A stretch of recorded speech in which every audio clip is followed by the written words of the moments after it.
You may be wondering why a marine biologist from Oceania would come here today to talk to you about world hunger. I'm here today because saving the oceans is more than an ecological desire. It's more than a thing we're doing because we want to create jobs for fishermen or preserve fishermen's jobs.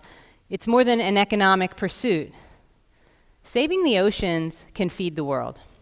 Let me show you how. As you know, there's already more than 1 billion hungry people on this planet.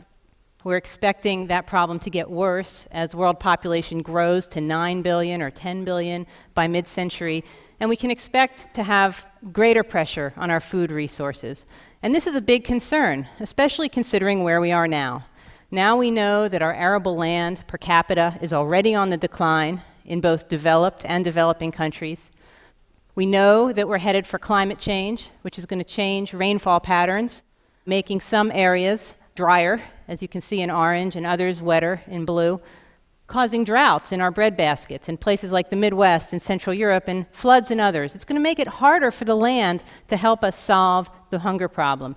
And that's why the oceans need to be their most abundant, so that the oceans can provide us as much food as possible. And that's something the oceans have been doing for us for a long time.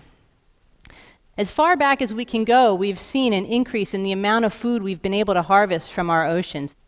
It just seemed like it was continuing to increase until about 1980, when we started to see a decline. You've heard of peak oil. Maybe this is peak fish.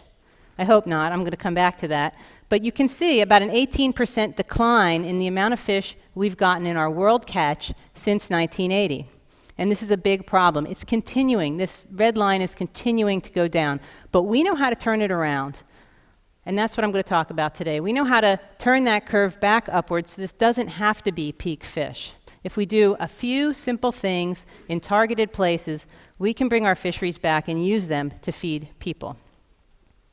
First, we want to know where the fish are. So let's look where the fish are. It turns out the fish conveniently are located for the most part in our coastal areas of the countries, in coastal zones, and these are areas that national jurisdictions have control over, and they can manage their fisheries in these coastal areas.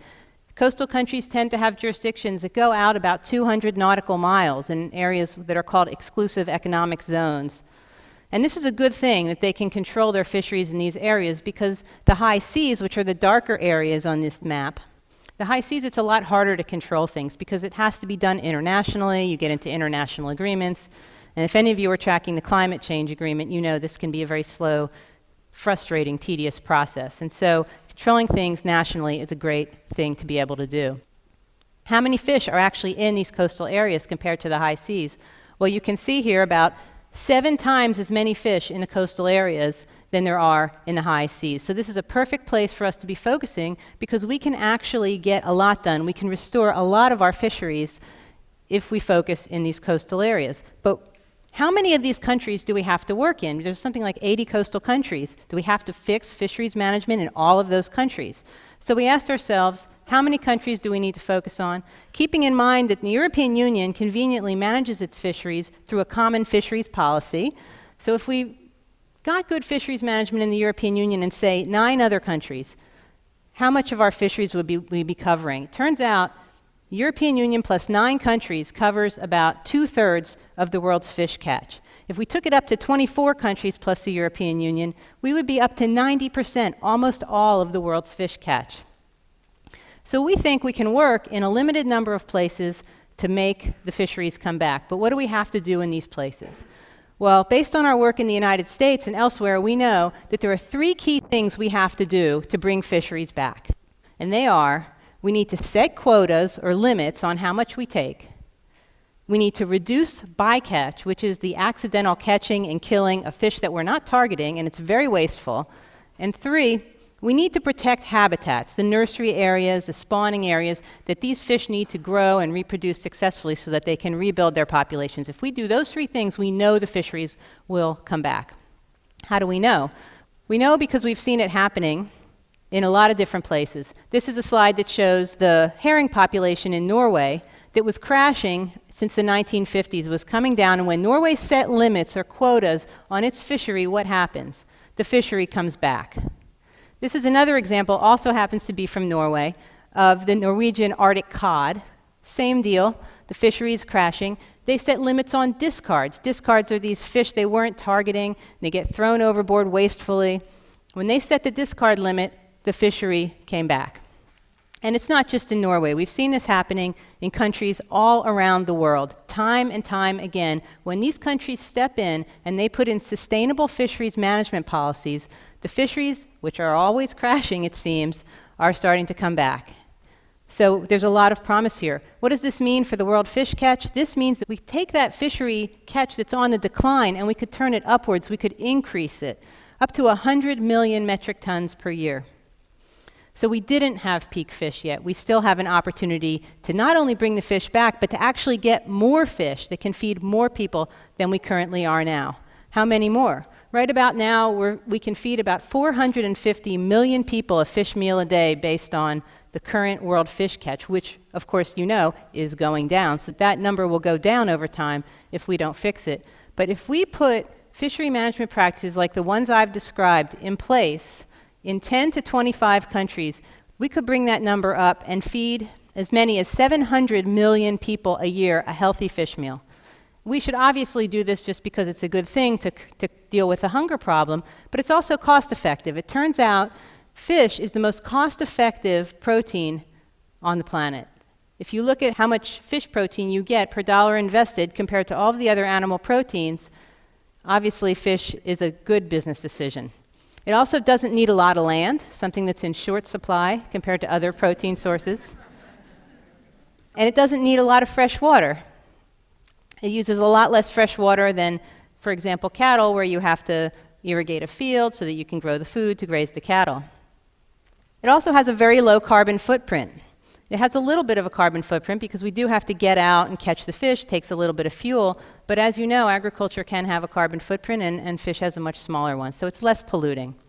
It's already a big part of our diet, but it can be a bigger part of our diet, which is a good thing because we know that it's healthy for us. It can reduce our risks of cancer, heart disease, and obesity. In fact, our CEO, Andy Sharpless, who's the originator of this concept, actually, he likes to say, fish is the perfect protein.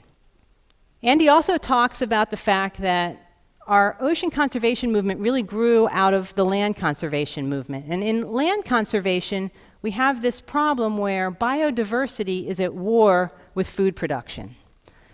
You have to cut down the biodiverse forest if you want to get the field to grow the corn to feed people with. And so there's a constant push-pull there. There's a constant tough decision that has to be made between two very important things, maintaining biodiversity and feeding people.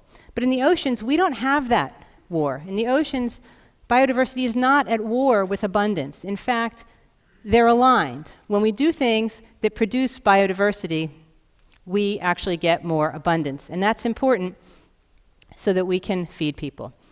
Now there's a catch. Didn't anyone get that? Illegal fishing. Illegal fishing undermines the type of sustainable fisheries management I'm talking about. It can be when you catch fish using gears that have been prohibited, when you fish in places where you're not supposed to fish, you catch fish that are the wrong size or the wrong species.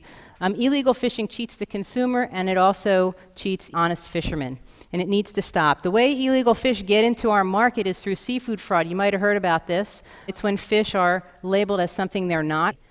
Think about the last time you had fish. What were you eating? Are you sure that's what it was? Because we tested 1,300 different fish samples, and about a third of them were not what they were labeled to be.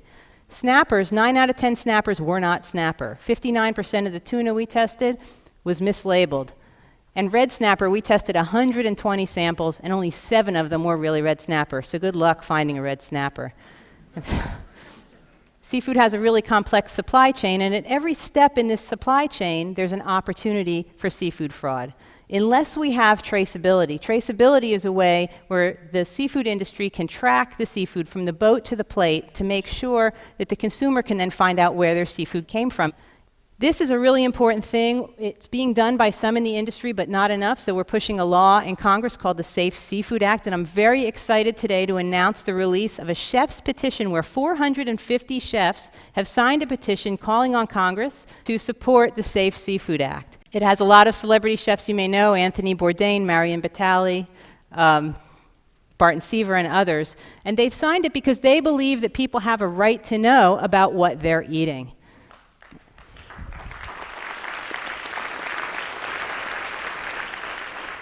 Fishermen like it too, so there's a good chance we can get the kind of support we need to get this bill through, and it comes at a critical time because this is the way we stop seafood fraud, this is the way we curb illegal fishing, and this is the way we make sure that quotas, habitat protection, and bycatch reductions can do the jobs they can do. We know that we can manage our fisheries sustainably. We know that we can produce healthy meals for hundreds of millions of people that don't use the land, that don't use much water, have a low carbon footprint, and are cost effective. We know that saving the oceans can feed the world, and we need to start now. Thank you.